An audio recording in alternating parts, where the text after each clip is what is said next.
¿Qué tal? Excelente día. Este es tu podcast, tu zona de desarrollo personal, con tu servidor Alex Sánchez, psicólogo e invitados.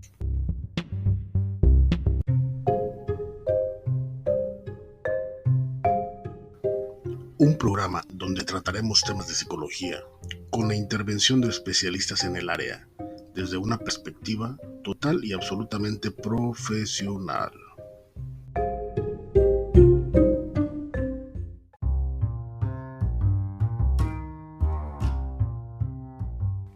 En esta ocasión tenemos un capítulo titulado Trastornos del neurodesarrollo.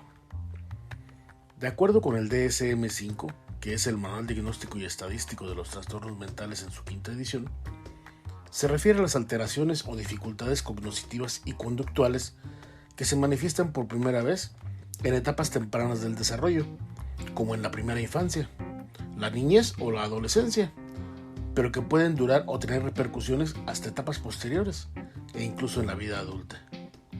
Se refiere entonces a que los trastornos pueden aparecer como un desarrollo inapropiado en uno o varios dominios cognitivos o conductuales.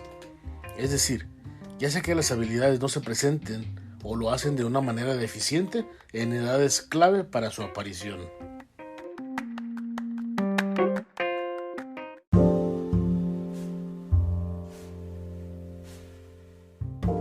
Dentro de esta categoría se encuentran los que se manifiestan de manera muy general en casi todos los dominios del desarrollo, como lo es la discapacidad intelectual, por ejemplo, así como aquellos que lo hacen en dominios más específicos, como es el caso de los trastornos de la comunicación del espectro autista, que ya veíamos en el capítulo anterior, y el TDAH, que es como se le conoce comúnmente al trastorno de déficit de atención con hiperactividad.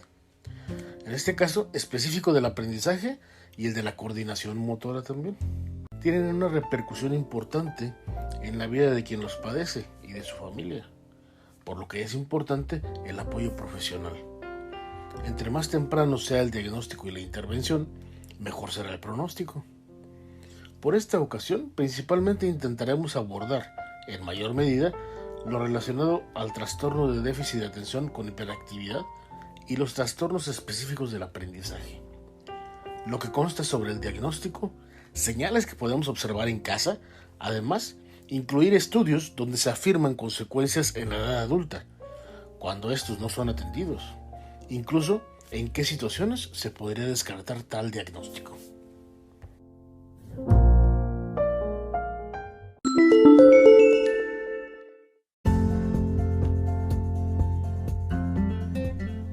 La especialista del día.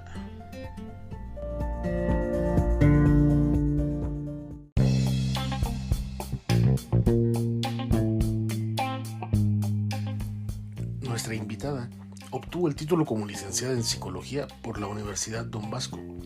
Cursó la maestría en Evaluación e Intervención Neuropsicológica en el Instituto de Posgrado en Psicoterapia Cognitivo-Conductual, así como el diplomado en Educación Sexual en Infancia y Adolescencia en el Instituto de Investigación e Innovación Organizacional. Asimismo, el diplomado en Terapia Breve Sistémica, avalado por el Colegio de Profesionales de la Psicología del Estado de Michoacán. Ha participado en talleres sobre sexualidades humanas, abuso sexual, intervención neuropsicológica en trastornos del neurodesarrollo, así como en el 11º Congreso Internacional de Psicología, Jurídico Forense y Criminología 2014. Ha impartido talleres sobre el arte de ser mujer, educación sexual dirigida a mujeres, desarrollo humano, educación sexual dirigida a niños, contención emocional y escucha activa dirigido a profesores. Ha realizado algunas ponencias sobre percepción de su sexualidad y grado de satisfacción en mujeres casadas en la 9ª Semana Internacional de Psicología Social de la UAM. Los desastres y las emociones en la Universidad Vizcaya de las Américas. Codependencia y adicciones en la Escuela de Guardias Forestales. Calladita no me veo más bonita, en la conmemoración del Día de la No Violencia contra la Mujer por parte del DIF. Trastornos del neurodesarrollo y conductas delictivas en la Universidad Don Bosco. El poder de lo femenino a motivo del Día Internacional de la Mujer por medio del DIF. Ha laborado en el Centro de Neurofeedback de Europa, en el Centro de Rehabilitación en Adicciones de Europa como psicóloga. Actualmente labora como docente en la Universidad Don Bosco, así como en el Centro de Atención Neuropsicológica como neuropsicóloga. Además, disfruta de tocar la guitarra y practicar boxeo. Bienvenida, Cris.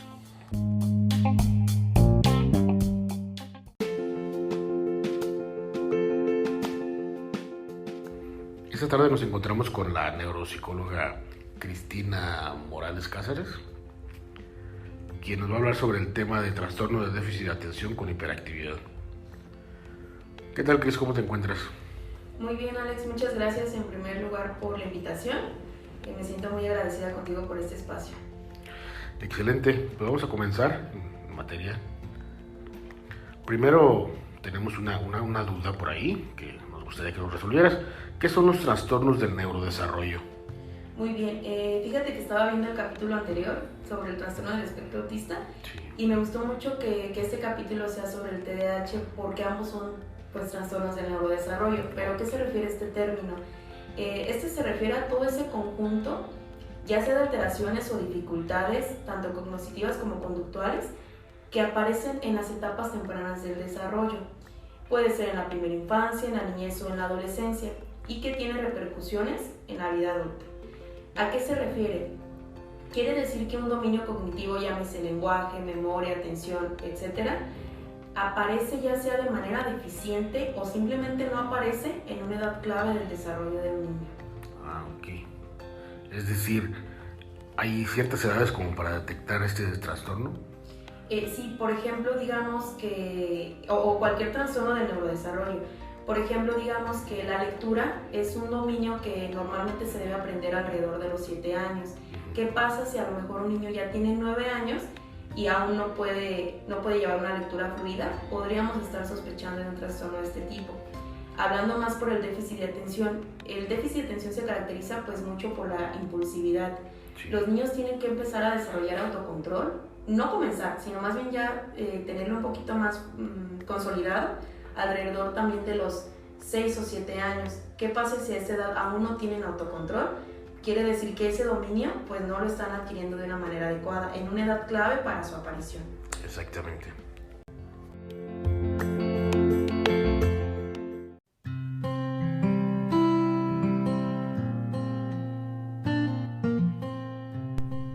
Sí, nos comentas también que el espectro autista también es parte de estos trastornos del neurodesarrollo, así como el TDAH. ¿Cuáles otros más nos puedes mencionar que sean parte de esta gama? Ok, pues el que digamos que tiene alteraciones de manera muy general, estamos hablando de la discapacidad intelectual, en la que pues realmente en todos los dominios estamos puntuando por debajo del promedio. Hay otros que son con dominios más específicos, por ejemplo los trastornos de la comunicación o los trastornos del lenguaje, son prácticamente los mismos, los trastornos motores y los trastornos específicos del aprendizaje. Recordemos que aquí únicamente es hablar de lectura, escritura y matemáticas. Okay.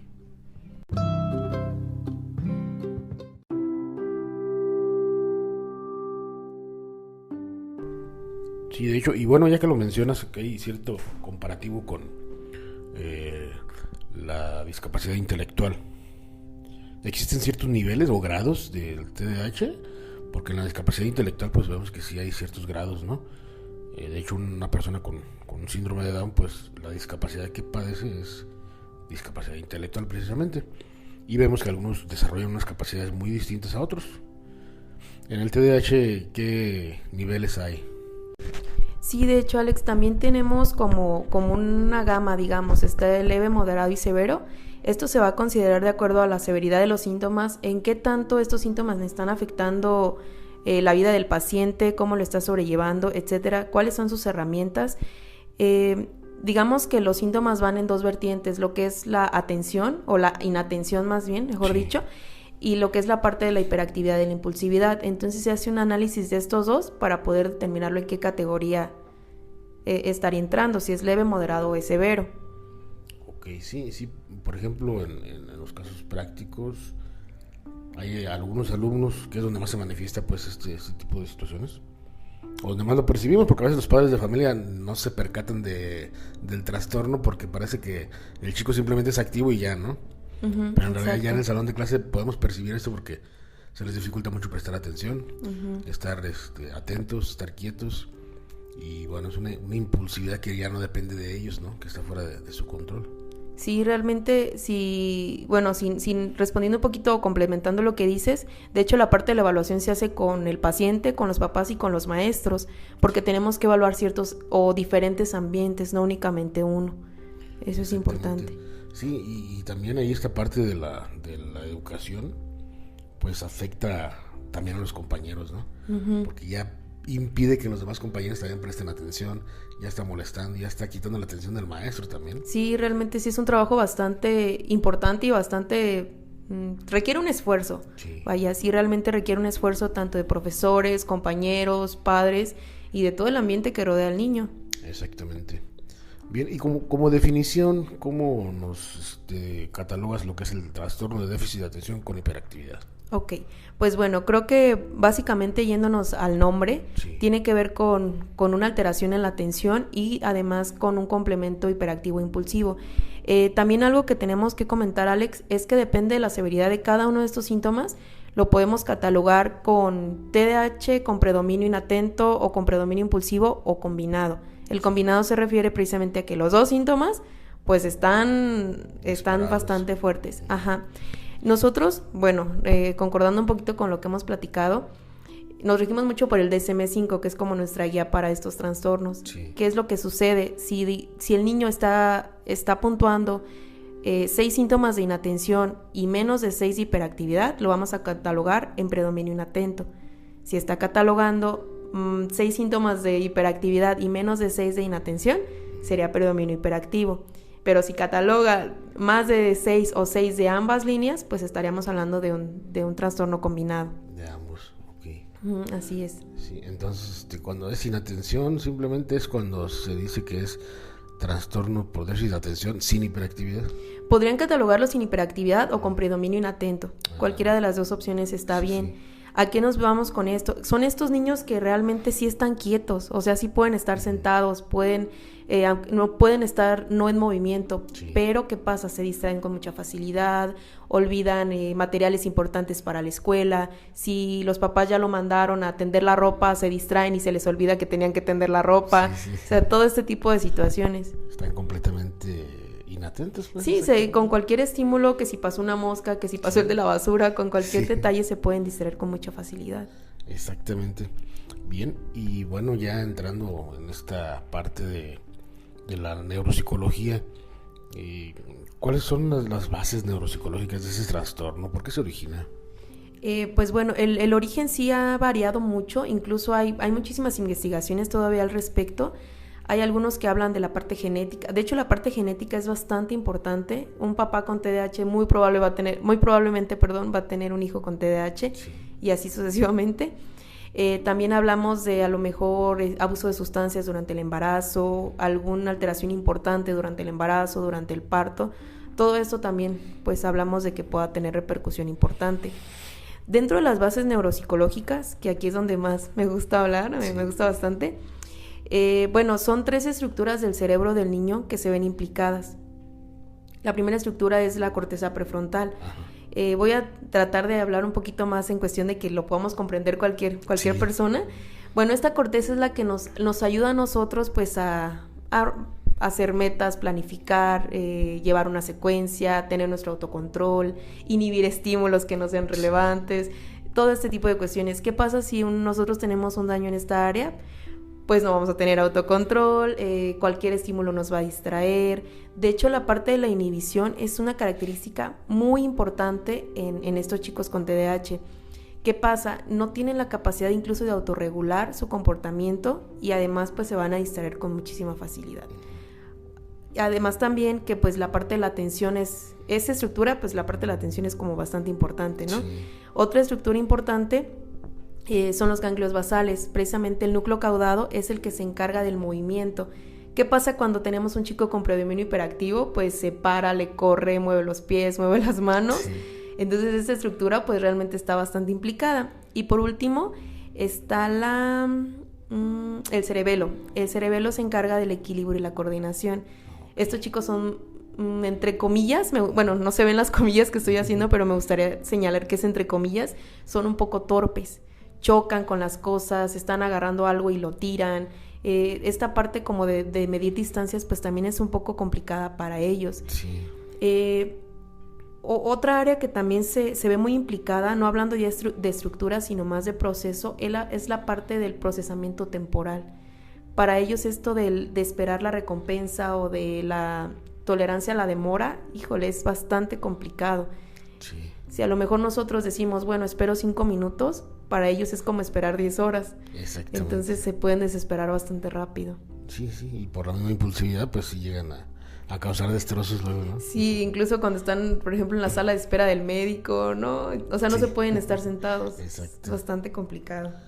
Sí. Sí, bueno, como dices, pues la parte prefrontal, pues está en constante desarrollo dentro del sujeto hasta... Sí. Pues hasta la mayoría de edad prácticamente termina de desarrollarse. Sí, Pero, hecho. Pues imagínate, ya cuando hay una alteración, pues es muy notoria, ¿no? En los pequeños. Sí, de hecho, la corteza prefrontal más o menos es alrededor de 24 o 25 años. Sí. Es la última en desarrollarse y es la primera en irse para atrás. O sea, es en la primera que comienza a deteriorarse también. A verse afectada, exactamente. Me gustaría, perdón que te interrumpa, me gustaría también mencionar algo importante. Para que se dé un diagnóstico de este tipo, tiene que ser que los síntomas se presentan antes de los 12 años.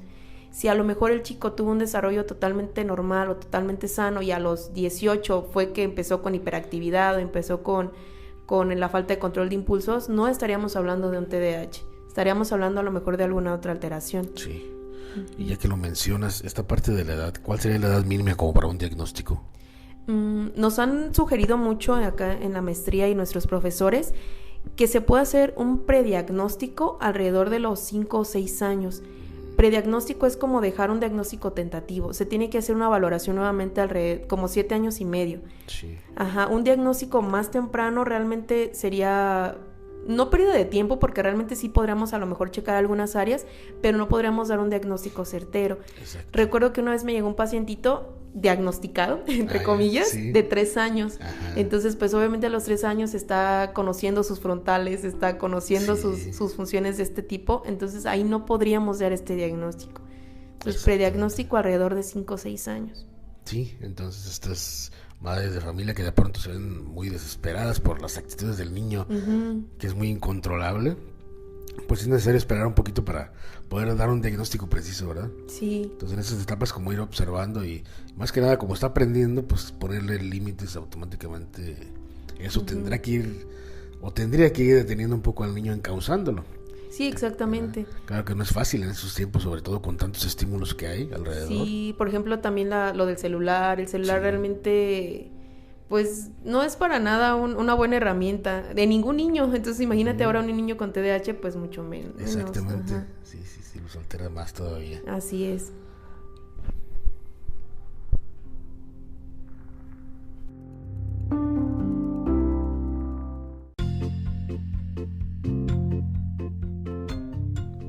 Bueno, además de los criterios ya mencionados ahorita, ¿también es necesario algún estudio médico que nos pueda dar una certeza de este trastorno?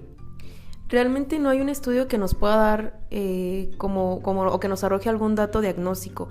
Sí se han hecho muchas investigaciones en los que cerebros en comparación de TDAH con un grupo no control, sí hay diferencias. Aún así también han encontrado niños con TDAH sin ninguna alteración evidente en algún estudio de neuroimagen. Realmente no podríamos basarnos únicamente en esto. Lo que sí he leído mucho y he escuchado mucho en mis maestros es que el electroencefalograma no nos va a dar un dato de TDAH, pero sí nos puede ayudar a hacer un diagnóstico diferencial. Por ejemplo, si a lo mejor el niño tiene epilepsia o tiene algún otro desorden de ese tipo, sí nos puede ayudar en esta parte de descartar que no sea epilepsia o que no sea alguna otra alteración. Pero tal cual que nos dé un diagnóstico, no se podría.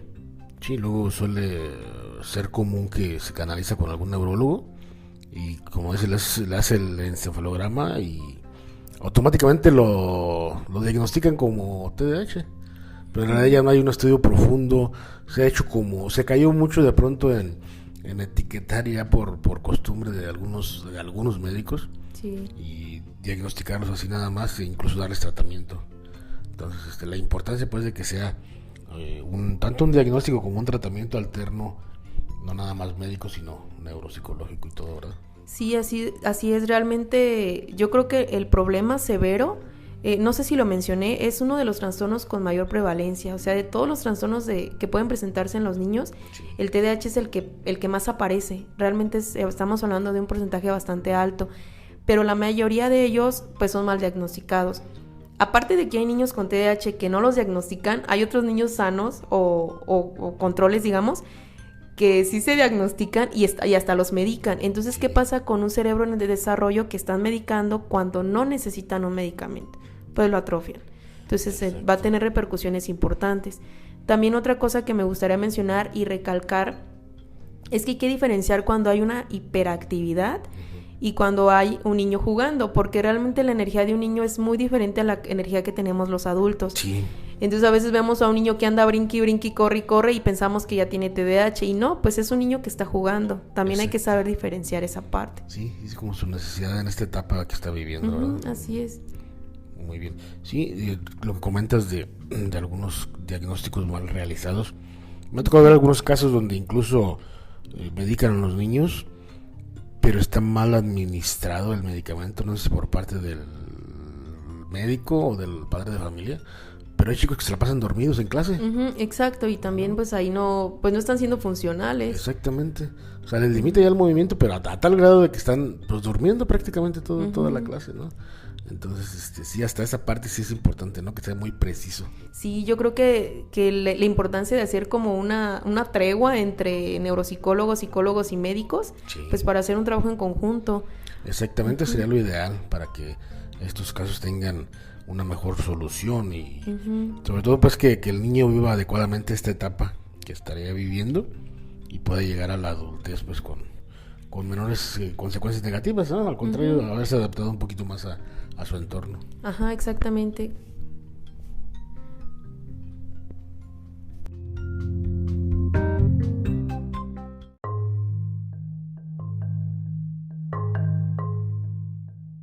Muy bien, ahora nos puedes comentar, tú como neuropsicóloga, ¿cuál sería la evaluación que realizarías a un chico, un pequeño con estas características? Sí, pues lo primero que nosotros tenemos que hacer o nuestro, digamos, nuestra herramienta primordial es la observación, ¿no? Siempre va a ser la observación, sí. Ver cómo se comporta, ver cuáles son sus actitudes y todo esto. Tenemos que hacer una historia clínica bastante profunda, hacer una entrevista con los padres, que ellos nos platiquen cómo es su comportamiento en casa, qué hace, qué no hace, todo esto. Además, como te comentaba, es vital, ahora sí en la evaluación, sí, hacer uso de lo que observan los maestros. Porque estamos hablando de que el TDAH pues tiene que tener un comportamiento similar en varios ambientes, pero puede que en el consultorio, como es un ambiente novedoso, como nunca ha estado aquí, como sí, está observando qué es lo que hay y todo, pues puede comportarse de una manera distinta. Entonces tenemos que ver cómo actúa en la escuela. Algo importante que me gustaría poner en paréntesis en esta parte de la evaluación es que tenemos que ver que el chico se desarrolle de una determinada manera en más de un ambiente. ¿Por qué? Un ejemplo muy claro, mis sobrinos. Sí. Tengo un sobrinito que cuando está con nosotros, con mi familia, se porta muy bien, nos ayuda a hacer el aseo, sigue todas las instrucciones, es un amor de niño. Sí. Pero cuando está en casa de mi abuelita, ay no, es un diablo. Entonces, recuerdo que una vez mi abuelita me dijo, oye hija, ¿por qué no le echas un ojito? ¿Qué tal que tiene algo el niño? Y no sé qué. Sí. Y yo pues me quedé, y yo le expliqué que pues realmente así a observar no tendría nada de este tipo, al menos no de este tipo. Exacto. Porque en otro ambiente sí sigue todas las instrucciones, sí atiende, sí obedece, sí se mantiene tranquilo. Entonces eso es importante, que se repite, que sea en más de 2 contextos. Sí. Es algo bastante importante. Nosotros nos apoyamos, como te comentaba, pues del DSM-5. Actualmente están los criterios para inatención, que bueno, así a grandes rasgos, pues que ya se le olvidaron las cosas de la escuela, que no puede completar una tarea, que se molesta cuando le sugieren alguna actividad donde requiera mucha atención. Sí. ¿Qué más podría encajar aquí? Que hace como que no, bueno, no que haga, sino parece como si no nos escuchara, porque como estaba pensando justamente en otras cosas, pues sí, no está atendiendo a lo que nosotros les estamos indicando. no sigue indicaciones, le cuesta mucho trabajo hacer planeaciones sobre sus actividades. Esto del área de la inatención, la hiperactividad o la impulsividad, pues que no se está sentado, que mueve muchísimo los pies, que parece como si trajera un remolino adentro, que habla demasiado. Otra característica importante también es que si tú le estás haciendo una pregunta, él te responde antes de que termines la pregunta. Eso también es otro aspecto importante. Bueno, tenemos que checar estos síntomas, compararlos con la historia clínica, compararlos con observación, y además nosotros utilizamos en el área de la neuropsicología, también en el área psicológica, utilizamos un inventario que se llama inventario EDA. Precisamente este nos puede dar un poquito de rasgos o de hipótesis sobre si podríamos hablar de este trastorno. Sí.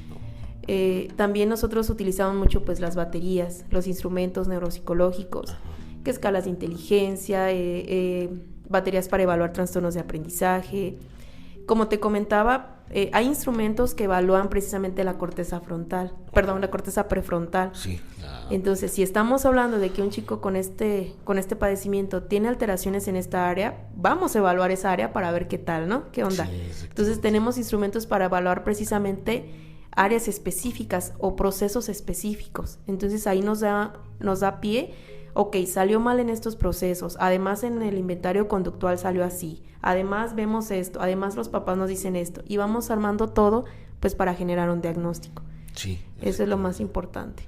Esta forma de ir conjuntando los criterios, ¿verdad? Así es. Ok. También, antes me gustaría también mencionar este trastorno y la mayoría de los trastornos del neurodesarrollo luego se suelen presentar juntos. Es muy común, lo que nosotros llamamos como comorbilidad, ¿no? Sí. Que se suelen presentar juntos, es bastante común. El TDAH es muy común que se presente con trastornos del aprendizaje. Por eso justamente en la evaluación incluimos un instrumento para evaluar trastornos del aprendizaje. Si se está implicando, si no se está implicando, es muy común encontrarlo. Inclusive con autismo sí ha llegado casos también. Sí. Sí, incluso en ese que comentas del aprendizaje, llega a haber el caso en que puede no ser déficit de atención con hiperactividad, sino que la misma dificultad de haber aprendido unos contenidos, el chico prefiere distraerse y estar haciendo otras cosas. Entonces ya luego también tiende a confundir si es hiperactivo o qué, pero en realidad es que los contenidos no le están quedando bien claros, ¿no? Además también, Alex, es importante hacer precisamente el diagnóstico diferencial, o sea, puede ser que únicamente tenga un trastorno de aprendizaje. Exacto. Entonces, pues si no le entiende a las matemáticas, pues mejor se distrae, o mejor platica con el amiguito, o así.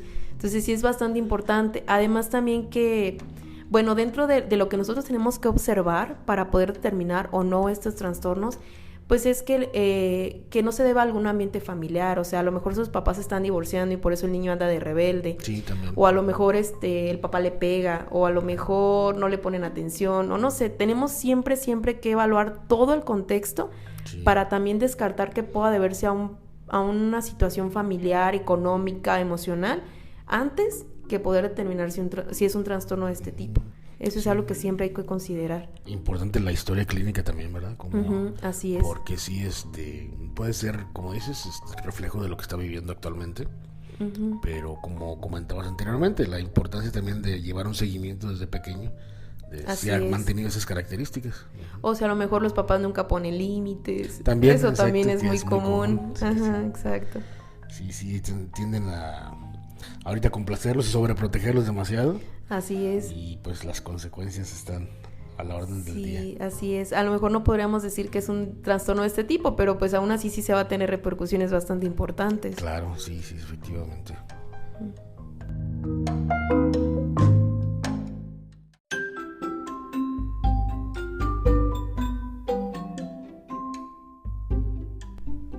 Muy bien, ¿qué sugerencias de intervención nos puedes dar en este caso?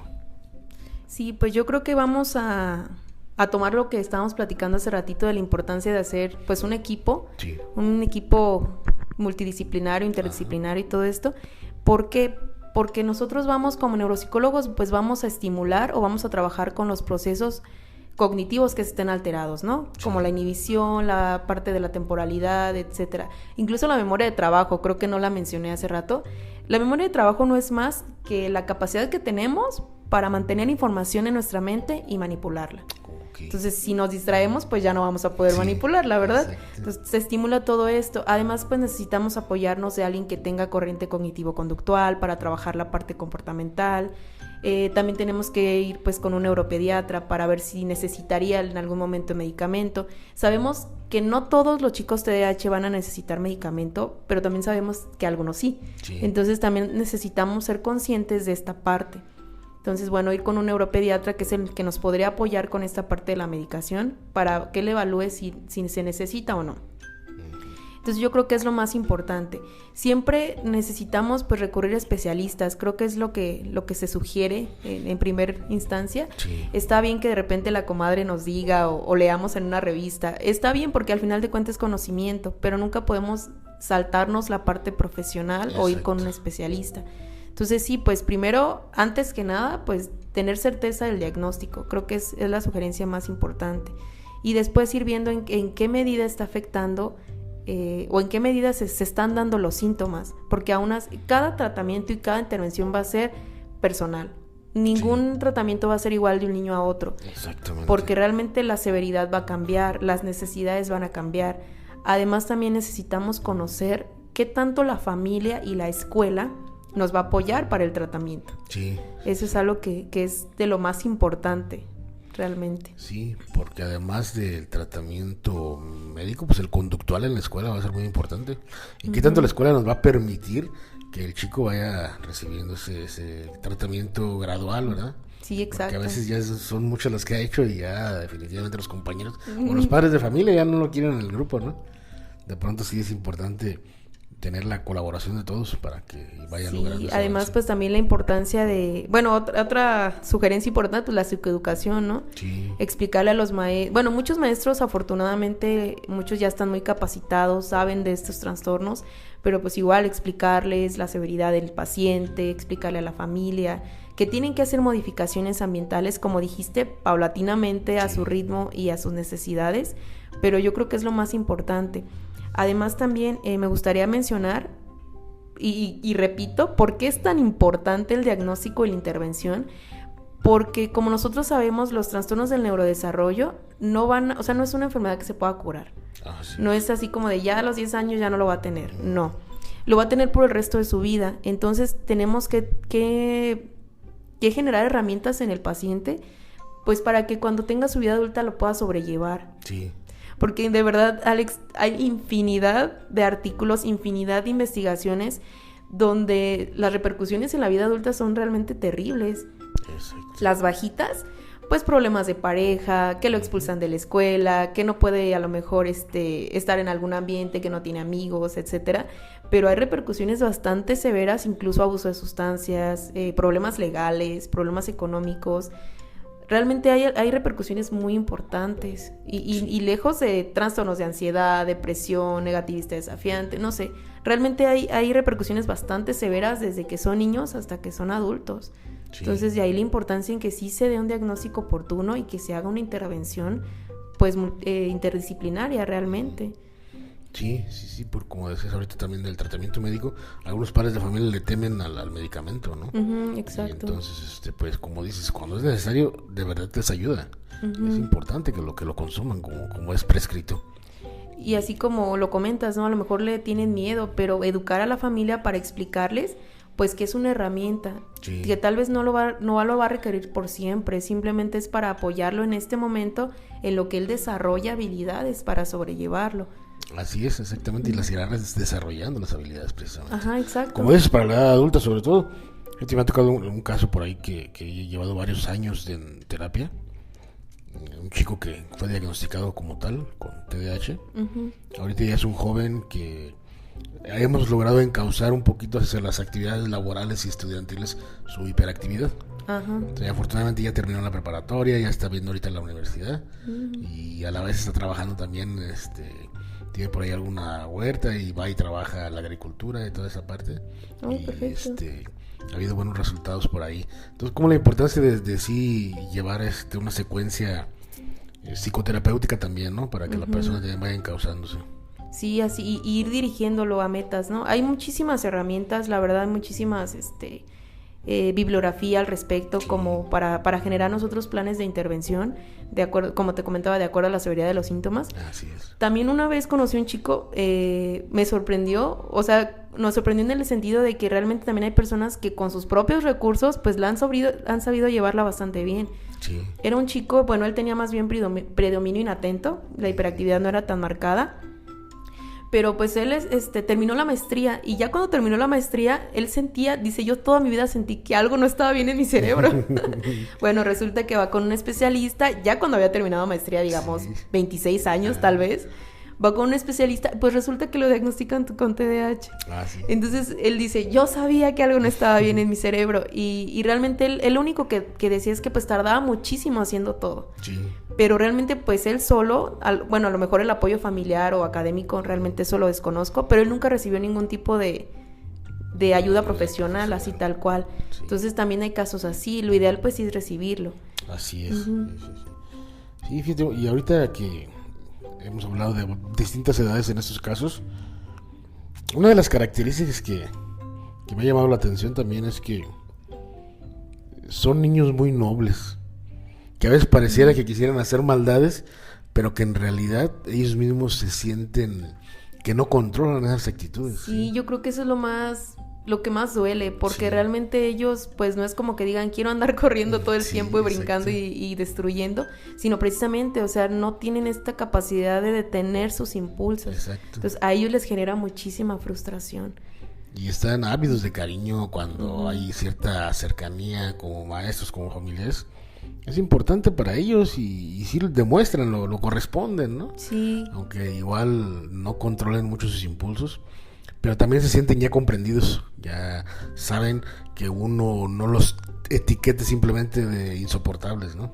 Sino que también los ves como seres humanos. Sí, claro, entonces a eso, ¿no? La importancia de educarnos, porque ¿qué pasa? Pues el maestro ya le cayó gordo, porque pues como es el niño que anda haciendo desorden en el salón, entonces pues el maestro le agarra idea, los compañeros ya no lo quieren, entonces todo esto de que todos comprendamos que pues es una condición diferente, que requiere de nuestro apoyo. Así es. Muy bien, pues vamos llevando este tema ya, cerrándolo. Muy nutrida tu entrevista. Muchas gracias. Has dejado claras muchas cosas y sobre todo pues informar al público, ¿no? Que de pronto son temas que suelen a veces ser tabúes o son mal informadas las personas, ¿no? Exacto. Entonces, qué mejor que desde lo profesional podamos dar una perspectiva más real a las personas. Y bueno, pues no sé, algún medio de comunicación donde podamos estar en contacto contigo para alguna consulta, alguna asesoría. Sí, pues tengo una página de Facebook, se llama Orientación Neuropsicológica. Okay. Además, pues mi Facebook es Cristina Morales y bueno, les comparto por aquí también mi número de teléfono. Es 452-112-8810. Entonces también por ahí pueden mandarme un mensajito o por Facebook también sin ningún problema. Sí. Ahí podemos asesorarnos también. Sí, desde alguna duda sobre el tema, sobre algún otro tema, alguna sugerencia o alguna consulta, ¿verdad? Así es. Excelente, Cris, muchísimas gracias. Fue un placer. Muchísimas gracias a ti. Y bueno, pues ahí estamos dispuestos a la siguiente entrevista. En algún momento por ahí estaremos de nuevo contigo. Claro que sí, yo encantada. Muchas gracias, Alex. Muchas gracias, hasta luego.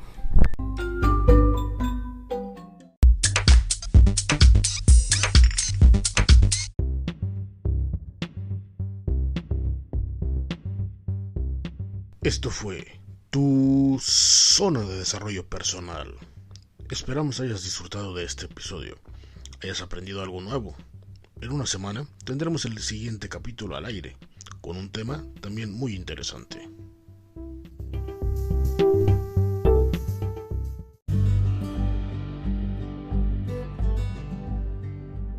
Mientras tanto, síguenos en nuestras redes sociales, en Facebook como @tu zona de desarrollo personal, en minúsculas y sin espacios, en Instagram como Alex_Sánchez G. Hasta la próxima.